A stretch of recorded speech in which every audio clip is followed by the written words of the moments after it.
Welcome back to Television. I'm Mike Yawn from Hazelcast, and what follows is part of our ongoing investigation into the Hazelcast Pipeline API. The truth is right here. Last time, we built a streaming ETL pipeline that read data from Kafka, performed some simple transformations, and then stored the data in a Hazelcast IMAP. The real value of Hazelcast isn't in just pushing bits around. It's about allowing you to take action on data in real time. So we're going to look at the capabilities that enable us to do that, starting with the ability to enrich streaming data. We're also going to see how we can provide a materialized view of our data so that applications accessing the cluster can have an up-to-the-millisecond view of critical data that reflects the current state of our data as it is affected by the changes that our streaming data represent. Much of the heavy lifting in jet pipelines is done by the stages that come between the read from and write to stages. Here are a list of some of the various transformations we could do in these intermediate stages. We've already seen some map and filter transformations, and you'll notice that a lot of these start with map. Map transforms are very powerful because we can restructure data in all sorts of ways. So we're going to use one of these map transforms, the map using IMAP, which is highlighted here, to enrich the trade data in our pipeline. Streaming data, like the trades we're ingesting from Kafka in our simple pipeline, is often very lightweight, and that's a good thing. Streaming data is frequently coming in at a very high rate, and we don't want to waste bandwidth. So for high volume producers like IoT devices, we want to send small packets of data at high frequency and count on the receiver to be able to contextualize the data. As a result, the streaming data may be insufficient on its own to make business decisions. We need to provide the necessary context at the receiving side. So we use the term enrichment to refer to combining the streaming data we're ingesting from a source with historical or reference data that gives us meaningful context about the streaming data. In this diagram, we see our lightweight trade data coming across from Kafka and entering the pipeline. For a stock trading app, we might want to know company information like earnings per share, PE ratios, industry forecasts. We can imagine all sorts of information that might be useful to an analyst that was looking at the trading activity for a particular security. To keep our pipeline example simple, we're going to enrich our incoming stream with just a single data item, the company name, which we will look up based on the ticker symbol. We will make sure that we do this in real time without introducing latency by having an in-memory IMAP that associates ticker symbols with company names. For each item in the pipeline, we'll enrich the trade data with the lookup data before passing it on to the next pipeline stage. The API we use for this is one of the map variations. Since we're looking up data stored in an IMAP, map using IMAP is the variation that's best suited. There are two variations of this API. One takes an IMAP argument, if you already have a reference to the map, and the second takes a string that specifies the IMAP's name, and we're going to use the second one. There are two other arguments to the API, which are both functions. These functions operate on the items that are passing through the stream, or the pipeline. So the first function is used to extract from the stream item the key value that we'll use for the IMAP lookup. The second function performs the actual mapping operation, giving the streaming data item and the item we looked up from the IMAP, how will we create our output that then gets passed to the next pipeline stage. So let's take a look at pipeline 5, which is where we introduce enrichment to our pipeline. First of all, I want to point out there's a couple of things we're doing in this pipeline that we haven't seen before.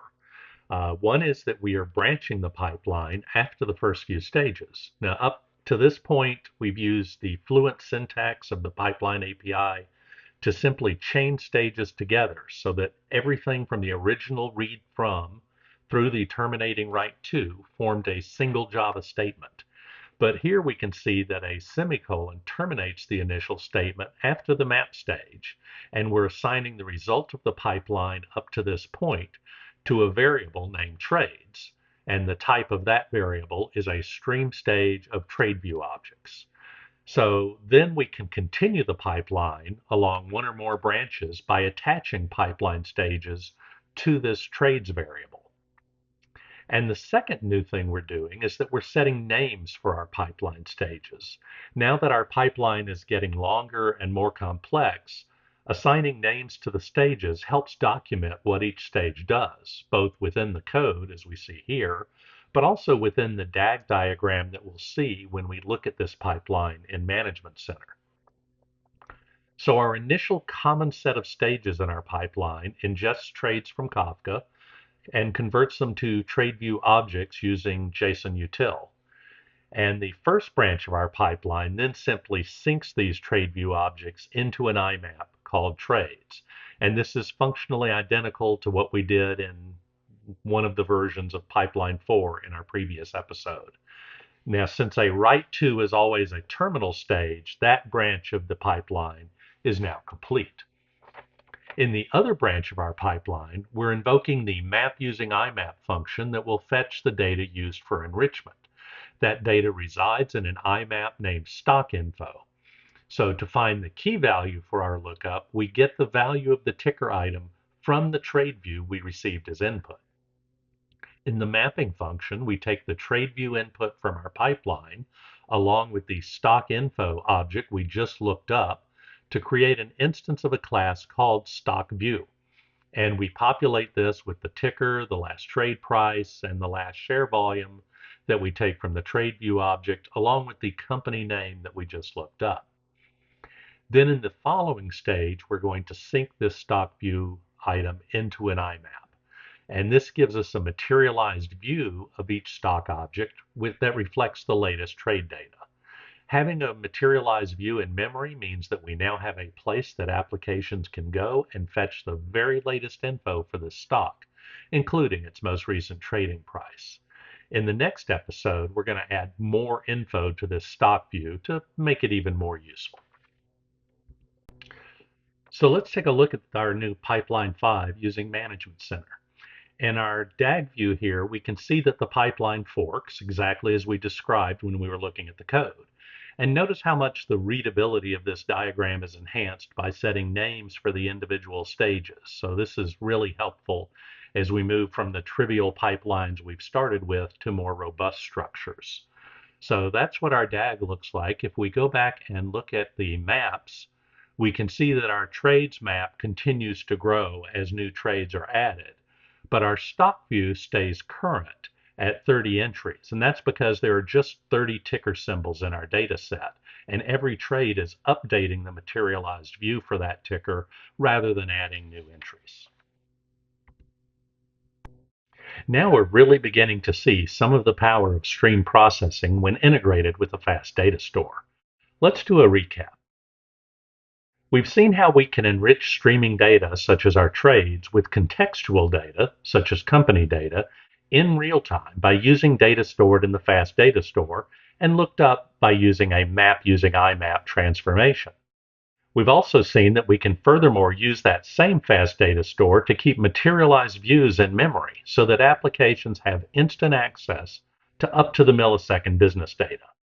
We've seen how the Pipeline API allows us to create more complex workflows with multiple branches while still keeping the API simple. So thanks for coming along for the ride, and next time we're going to add some aggregations to our pipeline to make those materialized views really start to shine.